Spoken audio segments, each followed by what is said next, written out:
Welcome to today's deep dive. Everyone, we're going to be exploring something pretty fascinating today, the world of English language teaching in China, Oh, yeah. but through a really specific lens. Okay, cool. We're looking at a research article today called Between Privileges and Precariousness, Remaking Whiteness in China's Teaching English as a Second Language Industry. Okay. It's by Shen Long, and it was published in the American Anthropologist Journal back in 2022. Okay. And what really kind of stood out to me was this image from a photo series called China 2050 Okay. that imagines white people working these like low-paying service jobs in China, Wow. which is such a shift from how we typically think about the West's influence there. Right. Yeah. It really challenges our assumptions about race and power dynamics on a global scale. I mean, historically, we associate white Westerners in China with, positions of wealth and influence, right? Like the upper echelon. Right. But as China's economy has boomed, we're seeing this really interesting reverse flow of white migrants heading there for opportunities. And it's not just, executives anymore. We're talking freelancers, waiters, all sorts of positions that complicate that historical picture. Absolutely. And that's where we get into the idea of white skin privilege. Yeah. And how that can actually kind of morph into a sense of vulnerability. Right. And that's what the article really digs into so well. That distinction between like white privilege as we understand it in the West versus this concept of white skin privilege in China. Okay. So in Western societies, white privilege is often seen as, that structural domination, right? Those systems of power that benefit white people. But in China, these white migrants don't hold that same kind of systemic power, but they benefit from simply their appearance, which the article terms white skin privilege. So it's like an embodied racial capital. So they're benefiting just by being white. Right. Even if they don't have the institutional backing Exactly. that they might have back home. But then how does that privilege then turn into vulnerability? Well, you have to think about it this way. White English teachers, particularly those recruited through agencies, are often treated as like commodities.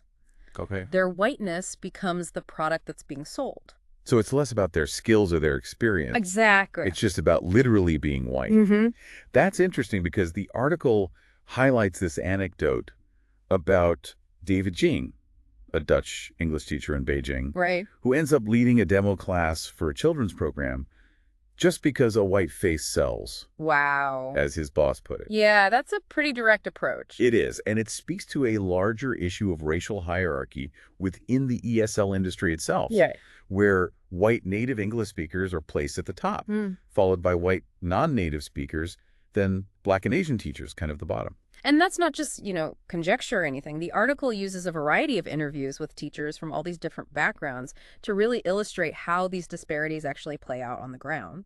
And some of those disparities are so evident in the quotes that the article pulls from recruiting materials. Yeah. So, for instance, one agency advertises a high-quality white Irish male teacher, Wow. but then uses very generic language for any non-white applicants. It's a very clear example of how whiteness is valued, Yeah. even in a market that should be valuing, experience and qualifications. Right. And it really highlights those unspoken hierarchies that still exist in a supposedly globalized job market. Which makes me think about racial neoliberalism and how market forces can perpetuate these racial inequalities even when there aren't these like specific policies in place. Right. Is that what we're seeing here, even with the Chinese government being officially race mute? Exactly. It's a very subtle but powerful form of racialization. So beyond those obvious advantages, how does this commodification actually play out in the day-to-day lives of these white teachers? Yeah. The article mentions something called white-face jobs. Yes. What are those? So white-face jobs are basically positions where appearance is prioritized over actual qualifications.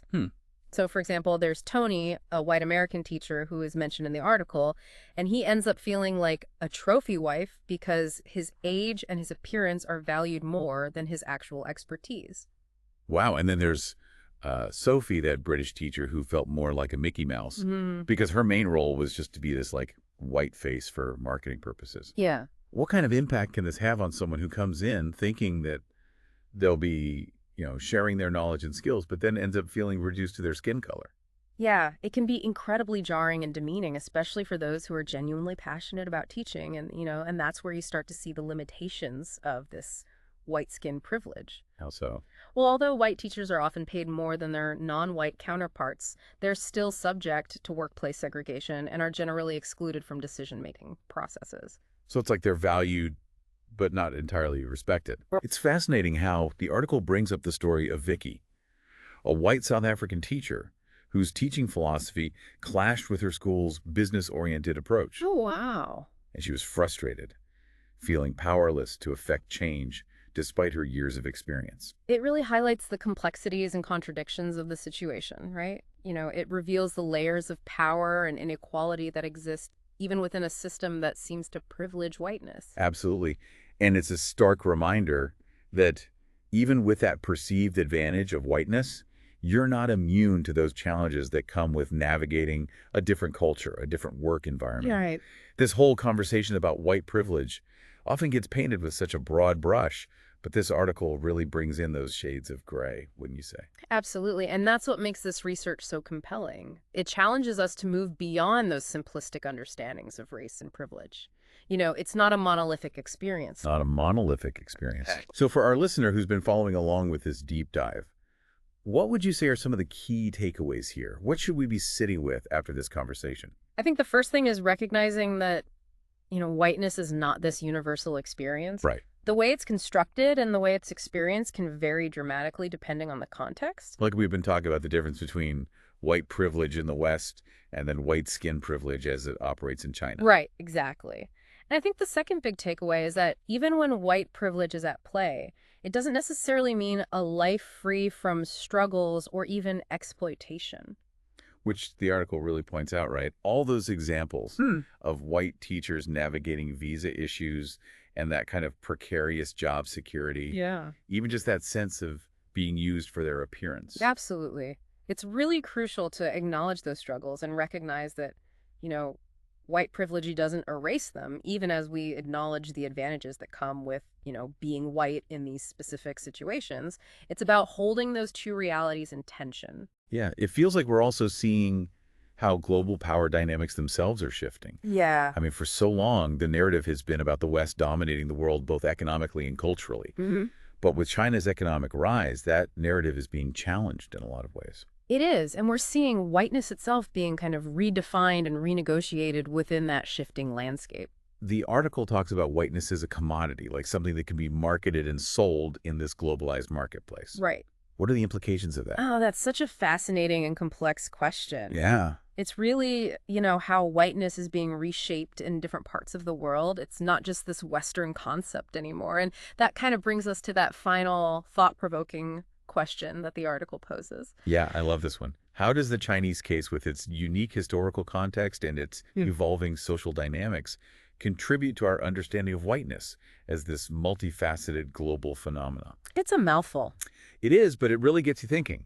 It does. It pushes us to step outside of our own, cultural frameworks and consider how whiteness operates in different parts of the world. Absolutely, and I think that's a perfect place to kind of leave our listener today with that question lingering in their mind, something to really contemplate. Yeah. It makes you wonder what this all means for the long run. If white skin privilege is becoming so tied to market forces, how does that play out on like a larger scale? That's the big question, isn't it? And I don't think there are any easy answers. But one thing is for sure, we need to be paying attention to these shifts. We can't just assume that traditional notions of race and power are going to stay the same. It feels like we're in this kind of transitional period where those old hierarchies are being disrupted. But it's messy and unpredictable. We're seeing these new forms of privilege and vulnerability popping up in these unexpected ways. And it's a good reminder that, race isn't some fixed biological category. Right. It's a social construct. And as the world becomes, increasingly interconnected, those constructions are going to continue evolving. So for someone who's thinking about maybe teaching English in China, what advice would you give them based on what we've kind of unpacked in this article? I think the first piece of advice would be to go in with your eyes wide open. Okay. Don't romanticize the experience. What do you mean by that? Well, there's this idea that, teaching English abroad is all about cultural immersion and adventure, Yeah. which it can be. Right. But it's important to be aware of the potential downsides as well. Things like the commodification of whiteness, the job market, the challenges of navigating a different culture. Exactly. Be prepared to face those challenges and don't assume that just because you're white, you're going to be automatically granted, you know, respect and authority. Right. The article really drives home the point that white skin privilege has its limits. It does. The second piece of advice I would offer is to be critical of your own positionality. Okay. It's really easy to fall into the trap of thinking that because you're coming from a Western country, you have something inherently superior to offer. Right. Which is such an important point. It's about checking those assumptions and being open to learning from your students and colleagues, recognizing that you're entering a context with its own unique history and cultural norms. Exactly. It's about approaching the experience with humility and a willingness to learn rather than a sense of entitlement. And finally, be prepared to advocate for yourself. In what way? Well, the article highlights how white teachers, particularly those recruited through agencies, can be vulnerable to exploitation. Okay. They're often treated as commodities, their whiteness being their primary selling point. So do your research. Know your rights. Don't be afraid to speak up if you feel like you're being mistreated. Exactly. By doing so, you can actually contribute to a more equitable and just ESL industry. Well, this has been such an enlightening deep dive. I feel like we've covered so much ground today. We have. From the nuances of white privilege to these evolving dynamics of race and globalization. It's been a fascinating exploration, and I think it's given us all some really important questions to ponder. Questions about how whiteness is being reshaped in this changing world. Yeah. The ethical implications of commodifying race. Right. The need for greater awareness and critical reflection on these issues. These are crucial questions to grapple with as we move forward. Absolutely. Well, thank you to everyone for joining us for this deep dive into white privilege and precariousness in China's ESL industry. We hope you found it thought-provoking. Be sure to check out the show notes for links to the source material, and until next time, keep diving deep.